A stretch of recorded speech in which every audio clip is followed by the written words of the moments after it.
And ఇప్పుడు ఇంకో వ్యక్తి ఇతని గురించి ఏంటంటే కామన్ మ్యాన్గా వచ్చాడు పల్లవి ప్రశాంత్. సో చాలామంది టూ ఫేసెస్ అని అంటున్నారు. మీరు పర్టికులర్గా చూశారు, ఈ స్టేజ్ వరకు వచ్చారు కాబట్టి నిజంగా టూ ఫేసెస్ పల్లవి ప్రశాంత్లో ఉన్నాయా? టూ ఫేసెస్ అంటే అది ఎందుకు స్టార్ట్ అయిందంటే నామినేషన్లో చాలా అగ్రెసివ్గా ఉంటూ లోపల చాలా డిఫరెంట్ వేలో ఉండేవాడు. అండ్ స్టార్టింగ్ వచ్చిన 2-3 వీక్స్ యాక్చువల్లీ అతని మీద అందరూ బర్స్ట్ అవుట్ అవ్వడానికి రీజన్ ఏంటంటే చాలా తేజ అతను నామినేట్ చేసిండు సెకండ్ వీక్ సంథింగ్. సో తేజాని సీరియస్గా చూస్తూ సమ్ ఇట్లా గట్టిగా నేలకు కొడుతూ అంటే ఏదో థ్రెటన్ చేస్తున్నట్టు అనిపించింది అందరికి. ఏం నామినేషన్ చేసి నామినేషన్ అయిపోయిన తర్వాత ఇట్లా ఎందుకు అతను ఇంత సీరియస్గా చూస్తే ఏదో కొడతా అన్నట్టు అంత లెవెల్లో ఎందుకు చూస్తున్నాడని అందరికి హౌస్ మేట్స్కి అక్కడ కొంచెం అతని మీద బ్యాడ్ ఇంప్రెషన్ వచ్చింది. అండ్ తేజ కూడా భయపడ్డాడు చాలాసేపు, ఏంటి వీడు నన్ను కొడతాడా ఏంటని వెళ్ళి వెనక దాచుకోవడం. సో వాడు అట్లా భయపడేసరికి అక్కడ అందరికి ఇరిటేట్ అయిపోయి అది నెక్స్ట్ వీక్ రిఫ్లెక్ట్ అయింది. అది యాక్చువల్లీ ప్రశాంత్కి ప్లస్ అయింది. ఎందుకంటే ఎప్పుడైతే సింపుల్ లాజిక్ అక్కడ ఏంటంటే ఒక 10 మంది వాళ్ళు కరెక్ట్ అయినా తప్పైనా కూడా ఒక పర్సన్ అగెయిన్స్ట్ గా ఉన్నారు అంటే ఎప్పుడైనా జనాలకు చూసేటప్పుడు ఏమనిపిస్తారు, 10 మంది టార్గెట్ చేసిండ్రా ఒక్కడిని అన్నట్టు అనిపిస్తుంది. అదే ప్లస్ అయింది. సో అది ఆయనకి ప్లస్ అయింది ఆ పర్టికులర్ పాయింట్ లో. సో అక్కడ నుంచి తర్వాత స్లోగా he change his behaviour.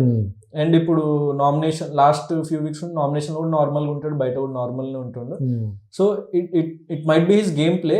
And అందరికి చెప్పినట్టు బయట నాకు తెలియదు అతను కాబట్టి నేను ఐ కాంట్ కమెంట్ పర్టికులర్లీ అంటే అతను టూ ఫేస్డా కాదని. కానీ నేను అబ్జర్వ్ చేసిన అంటే అక్కడ లోపల ఉన్నప్పుడు అబ్జర్వ్ చేసిన చేంజెస్ ఇదే ప్రతి ఆడియన్స్ టాస్క్ విధంగా చూసుకుంటే కొంచెం బాగానే ఆడేవాడు. ఎందుకంటే ఫుల్ 100 ఎఫెక్ట్ పెడుతున్నాడు అతను వచ్చి.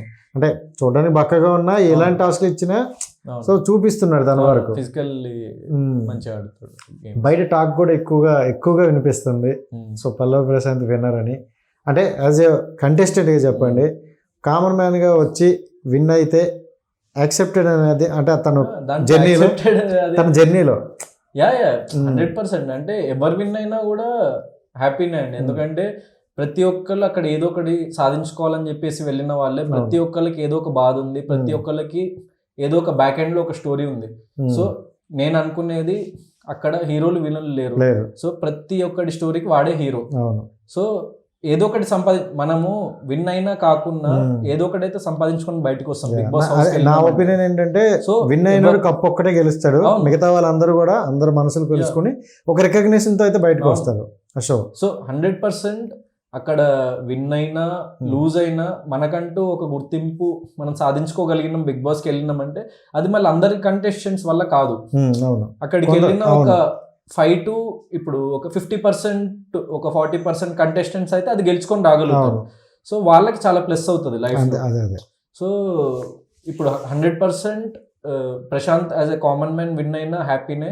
ఎందుకంటే రూరల్ అండ్ టౌన్స్ అట్లాంటి సెక్టర్లో అతనికి బాగా పెనిట్రేషన్ దొరికింది. నేను బయటకు వచ్చి అబ్జర్వ్ చేసి నాకు యాక్చువల్ 5th-6th వీక్లోనే అర్థమైపోయింది. సో ఎందుకంటే మనం వచ్చే సిచ్యువేషన్స్ని కానీ ఆడియన్స్ ఎట్లా పర్సీవ్ చేస్తారంటే ఇప్పుడు ఫర్ ఎగ్జాంపుల్ ఆల్రెడీ ఒక వెల్ ఆఫ్ పర్సన్ వచ్చిన దానికి, లేకపోతే ఆల్రెడీ ఇట్లా సంథింగ్ వచ్చిన దానికి, దెన్ లేకుంటే ఒక కామన్ మ్యాన్ వచ్చిన దానికి ఒక కంప్లీట్ డిఫరెన్స్ ఉంటుంది 100% చూసే పర్స్పెక్టివ్లో.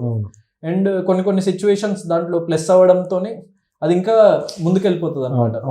సో చెప్పాలంటే అక్కడ నెగిటివ్ పాజిటివ్ అన్నది ఎవరిలో అదేం లేదు. So everyone they are giving their best. కొన్నిసార్లు కొంచెం మంది మిస్టేక్స్ చేస్తారు, కొన్ని రైట్స్ చేస్తారు. సో అది చెప్పినట్టు ఒక చెస్ గేమ్ లెక్క. సో ఒక్కొక్కరు విన్ అవుతారు, ఒక్కొక్కరు లూజ్ అవుతారు. కానీ ఓడిపోయిన ప్రతి ఒక్కడు మాత్రం లూజర్ అయితే కాదు ఈ గేమ్ లో. ఎందుకంటే they are earning a lot of respect and audience and చాలా గుర్తింపు పొందుతున్నారు. సో దట్స్ ఎవ్వరు అక్కడికి వెళ్ళి లాస్ అయితే అవ్వరు బిగ్ బాస్ హౌస్కి వెళ్ళిన వాళ్ళు. ఎందుకంటే అక్కడికి వెళ్ళేది ఈసారి 19 మంది కంటెస్టెంట్స్ వెళ్ళిండ్రు ఓవరాల్ గా చూసుకుంటే స్టార్టింగ్ నుంచి ఎండ్ వరకు. సో ఒక క్రికెట్ జట్టులో ఫర్ ఎగ్జాంపుల్ ఒక ఐపీఎల్ జట్టులో 12వ ప్లేయర్గా సెలెక్ట్ అయినంత మాత్రాన అతను ఫెయిల్ అయినట్టు కాదు. ఆ 12వ పొజిషన్ కూడా వెళ్ళని ఎన్నో లక్షల మంది ఉన్నారు. సో ఎన్నో కోట్ల మంది ఆశ బిగ్ బాస్ హౌస్కి వెళ్ళాలని. దాంట్లో ఒక 19 మందిలో ఉన్న ఆ 19 members they have earned something and ఎవరికి ఏ లాస్ లేదు. సో ఎవరు గెలిచినా కూడా అది వాళ్ళ గెలుపు. అండ్ మిగతా వాళ్ళు కూడా ఏదో ఒకటి గెలిచినట్టు, కప్ అండ్ మనీ గెలవకున్నా కూడా.